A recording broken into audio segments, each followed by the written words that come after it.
Hey everybody, it's Jason Blaha here. Once again, it is time for a glute and hamstring day. We started off with conventional deadlifts against chains. I went ahead and did 5 doubles with this. Pretty much treated this similar to really heavy speed work, how it would be done kind of on conjugate. I personally get really good carryover even to my maxes with this. I've actually found this sort of training on deadlifts good for my hypertrophy. So yeah, they weren't really limit sets. I just pulled them as explosively as I could, and yeah, it wasn't super heavy. So a couple things to keep in mind for me. Yeah, I mean, I just did 495 plus 40 pounds of chains.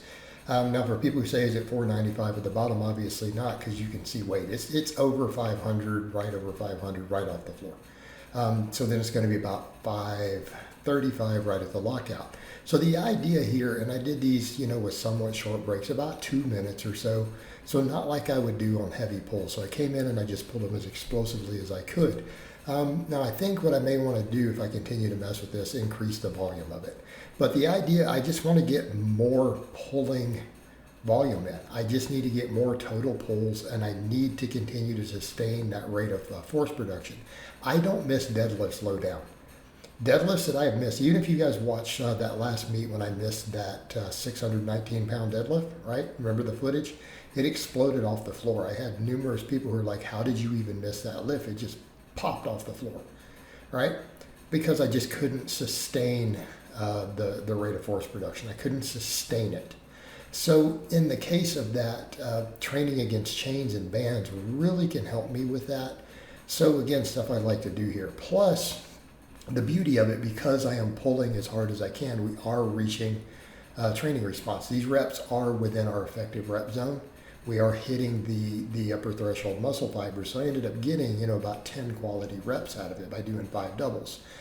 So again, the sort of stuff I like to build up on, and I kind of like to see if I can actually sustain more of it. I want to increase my squat and deadlift total number of sets and volumes, right? That's something I want to do, but I don't want to go real light either. I'm not going to be just high repping them. So something I want to move towards to continue to get my strength up now that I'm on more carbs. I want to focus on recomposition. So again, people have to remember, I'm going to focus on a recomp at this weight at this point. So I want to get bigger, stronger, leaner. And again, just keep working on it. So again, on this one, I'm just going to let stuff hang. Obviously today, this week, my skin is looking a little worse, a little looser.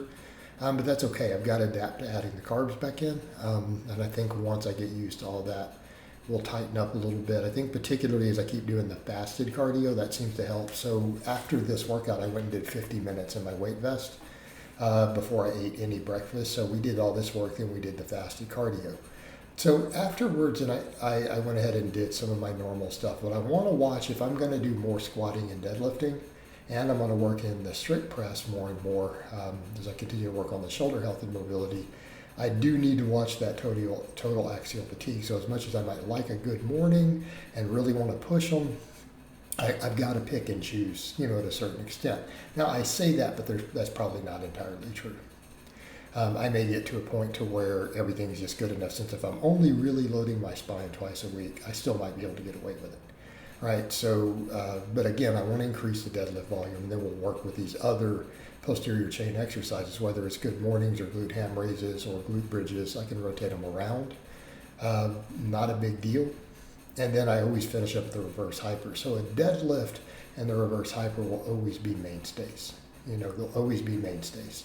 But as my shoulders improved, because that was one of the things I noticed too, my shoulders were starting to get a little more inflamed when I did double benching for that short period of time, and I didn't even like the good morning sitting on my back.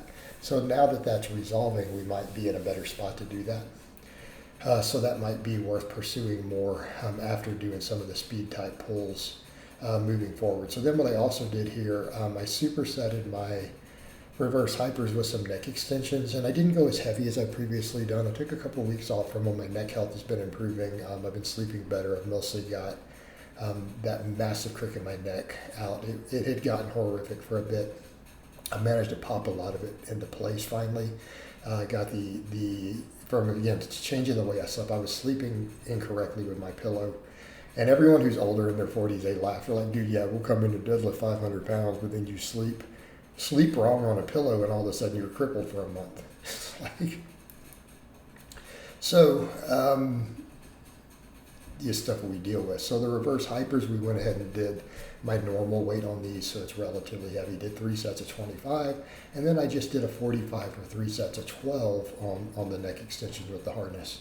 So again, stuff we look at Louis Simmons always believed your deadlift lockout would be helped by neck extensions, right? And it's just a funny idea, but I guess it's because the idea of pulling through, okay?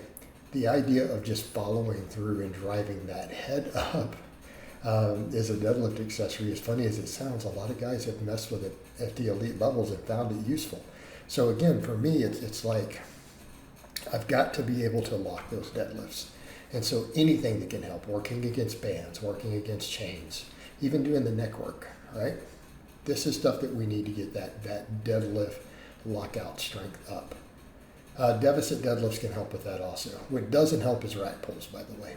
That is an ineffective tool for it. And that's a whole different topic. And rack pulls at different heights absolutely have their uses. That's not one of them. So that's a misunderstanding, because you're changing the bar path anyways, especially if you go above the knee. It will have zero carryover to your deadlift lockout.